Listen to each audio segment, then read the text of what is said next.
اولاد کی ہونی چاہیے۔ یہ کتنی بڑی بات ہے۔ تو یہ آپ اپنے ذہن اور دماغ سے نکال دیں۔ جو اکثر لوگ جو مجھے کمنٹس کرتے ہیں، اکثر لوگ جو کہتے ہیں کہ رمضان میں کیا ہم بستری کر سکتے ہیں، رمضان میں ہم بستری کرنا حرام ہے، تو یہ اپنے ذہن اور دماغ سے نکال دیں۔ رمضان میں ہم بستری کرنا جائز ہے، حلال ہے اور ثواب بھی ہے۔ حرام کب ہے، ناجائز کب ہے؟ جب آپ روزے کی حالت میں ہیں، جب آپ روزے کی حالت میں ہیں، اس چیز کو آپ سمجھ لیں۔ دوسرا ناجائز کب ہے، حرام کب ہے؟ جب آپ کی بیوی پیریڈ سے ہو، حیض کی حالت میں ہو، اس وقت بھی بیوی سے ملنا حرام ہے۔ ایک تو روزے کی حالت میں، دوسرا پیریڈز اور حیض کی حالت میں۔ یہ دو چیزوں کو آپ ذہن میں رکھ لیں۔ یہ ہو گیا جائز اور ناجائز کا مسئلہ جو میں نے ابھی آپ کو بتا دیا ہے کہ رمضان میں ہم بستری کرنی ہے کہ نہیں کرنی ہے اور کب کرنی ہے، یہ میں نے آپ کو بتا دیا۔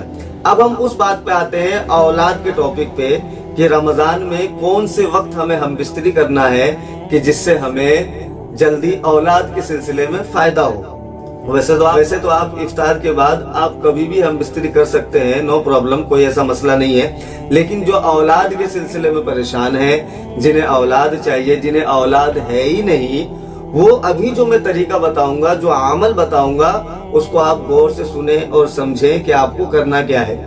آپ نے افطار کیا تو افطار کے بعد آپ کو ہم بستری کرنی ہی نہیں ہے فوراً۔ افطار کے بعد آپ کو ہم بستری فوراً کرنی ہی نہیں ہے۔ یہ وہ لوگ جنہیں اولاد چاہیے، جنہیں اولاد نہیں ہے، یہ بات کا آپ خیال رکھیں۔ فوراً آپ کو افطار کے بعد ہم بستری نہیں کرنا ہے۔ آپ کو کھانے کے بعد کم سے کم 4 گھنٹے کا فاصلہ رکھنا ہے، یعنی افطار کے بعد 4 گھنٹے کا فاصلہ آپ کو رکھنا ہے۔ 4 گھنٹے تک آپ کو ہم بستری نہیں کرنی ہے افطار کے بعد۔ اور جیسے 4 گھنٹے آپ کے گزر جاتے ہیں، اس کے بعد آپ کو ہم بستری کی تیاری کرنی ہے۔ اب عمل کیا کرنا ہے یہ بھی آپ سنیے۔ جب آپ ہم بستری کے لیے جائیں تو جانے سے پہلے، ہم بستری کے لیے جب آپ جائیں تو جانے سے پہلے آپ یہ کریں کہ اگر آپ کے پاس بسم اللہ کی تعویذ ہو، اکثر لوگوں نے بسم اللہ کی تعویذ منگایا ہے یا پھر اکثر لوگوں نے بسم اللہ کی تعویذ بنایا ہے۔ میں نے پچھلی ویڈیو میں اس کا بسم اللہ کی تعویذ بنانے کا بتایا بھی ہے کہ بسم اللہ کی تعویذ کیسے بنائی جاتی ہے، اور اکثر لوگوں نے بسم اللہ کی تعویذ کا آرڈر کیا ہے، تو اکثر لوگوں کے پاس بسم اللہ کی تعویذ ہوگی۔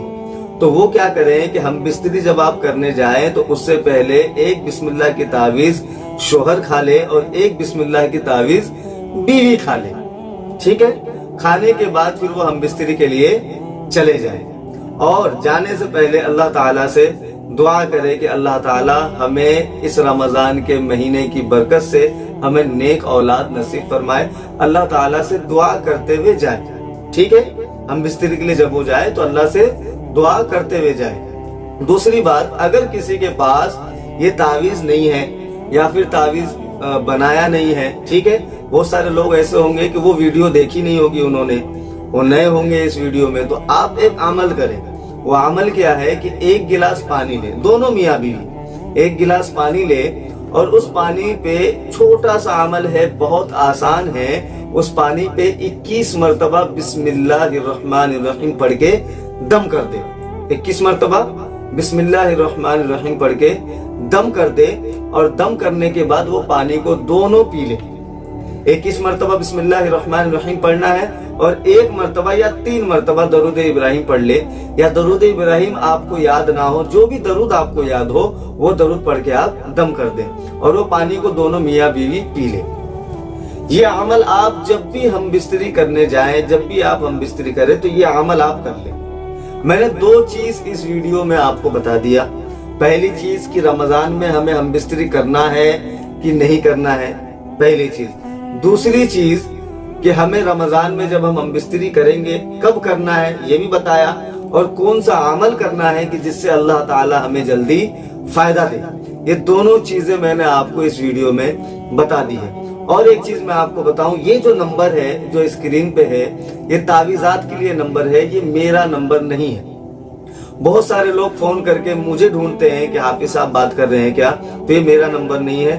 میرا نمبر آپ کو کمنٹس باکس میں یا پھر چینل کے اباؤٹ سیکشن میں آپ کو ٹائمنگ کے ساتھ مل جائے گا، آپ اس پہ بھی کال کر کے میرے سے بات کر سکتے ہیں۔ تو جس کے اوپر جادو ہے، ٹونا ہے، بندش ہے، کوکھ باندھ دی گئی ہے، ایسا لوگ بتاتے ہیں، کیونکہ وہ جہاں بھی جاتے ہیں ان کے ساتھ یہ معاملہ پیش آتا ہے۔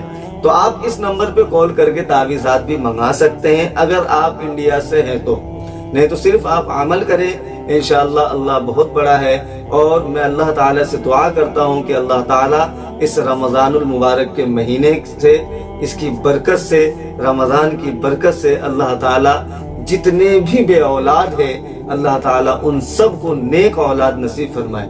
آپ سب بھی کمنٹس باکس میں یہی دعا کریں لوگوں کے لیے، نہ معلوم اللہ تعالیٰ کس کے آمین کو قبول فرما لے۔ اللہ تعالیٰ ہم سب کو عمل کرنے کی توفیق دے۔ السلام علیکم ورحمۃ اللہ وبرکاتہ۔